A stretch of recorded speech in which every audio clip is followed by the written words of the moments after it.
Coach Dawn Staley, thank you so much for sitting down with Forbes for the 50 over 50. Well, thank you. I'm glad I'm alive and well and to be here in the present to be over 50. You're not just alive and well, you are a Hall of Fame point guard.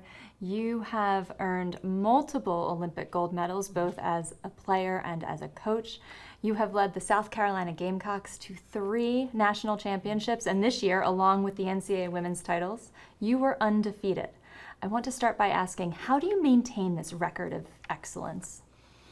I think when you've been successful at things, there's a certain habitual journey that you're on. Some things are really, really good for success, and you try to stay on course with those things. I always talk to our players about creating positive and good habits, and that's what we do year after year after year. And then we decompress some and say, where could we've gotten better? And then maybe we'll switch up and do something a little bit different, but if it's not broken, I wouldn't bother it. Now, I talked about your record of excellence, but we are speaking in a moment of unprecedented attention on women's sports, women's basketball. Your NCAA finals drew 18.7 million people watching. The WNBA saw record attendance for its debut. What do you make of this moment in time? What I make of the movement of women's basketball is this.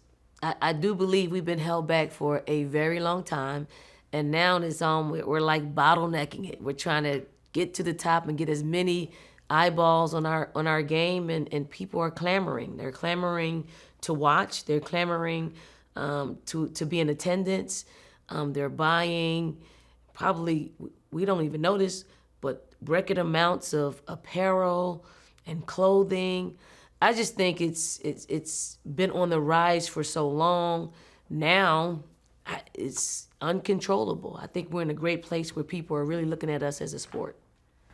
You mentioned the merchandise. There was a report that came out recently that estimated the market was $4 billion that people will spend this year on merchandise for women's sports. How much money have we missed out on by not investing in women's sports before this kind of past few years? Well, I think that's been my frustration as the years have gone by, where we don't capitalize. I don't understand why people think we can't be a billion-dollar industry. We can be, and people are seeing it now. We're very popular. It's probably not too late, but a little late if you're really trying to get a return on your investment. Why do you think it's taken till now? Well, I think sometimes you need a unifier. I think Caitlin Clark has done a tremendous job at being that person that people want to see. And it is the young, the old, she's brought a different set of eyeballs on our game. Now we're being talked about on talk radio, all the talk shows, all the podcasts. And now we're seeing not only Caitlin, but all the rest of the talented young ladies that we didn't dare to cover for one reason or another. But now it's a popular thing to talk about women's basketball, and it's a great thing. I'm so happy that I'm alive and well to witness it and to see and to be a part of it. It's very different from when you were in college. You were Player of the Year for 2 years when you were in college, and you graduated, and you told us that there wasn't a job for you in U.S. women's basketball. How did you handle that moment? Well, I think with women, we've persevered all our lives. I knew at the end of my college career, that will be it as far as playing in the States. So what did I do? I got an agent, and I had to wait. I had to wait a few months because guards of my stature, meaning short guards, don't get the opportunity to go right away. You'll have to replace somebody. So I had to wait until somebody didn't do their job well and they needed another guard, which happened probably within 2 months of the season starting. And I replaced somebody. And that's how it was. I signed for $35,000. It was my first contract, and I happily took the offer and played another 2 years before I was able to just play Olympic basketball. And then from there, the WNBA and some other leagues got started. The ABL got started, and we've never looked back since. You've never looked back, though. Back then, you kind of said you didn't want to coach. You were interested in playing. What changed your mind, and what was the hardest part of transitioning from player to coach? You know, I look back on it. I didn't want to coach because I looked at the responsibility of a coach.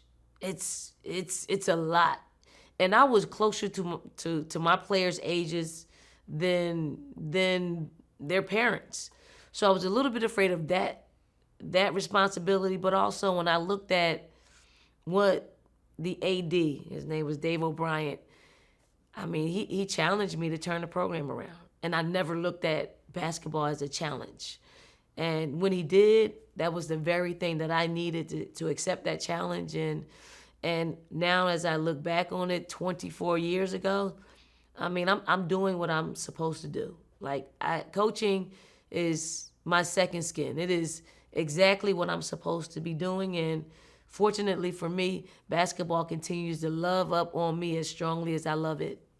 Now, in 2021, you renegotiated your contract with USC. You signed a 7-year, $22.4 million contract extension, which made you one of the highest paid women's coaches in basketball. Why was it so important for you to strike that deal and renegotiate that contract? Well, I think, for one, anytime you have sustained success in any sport, any level, you know, you deserve raises. And for me, I probably looked at my male counterpart at the time and saw that his raises were much more than my raises, and his success didn't match our success.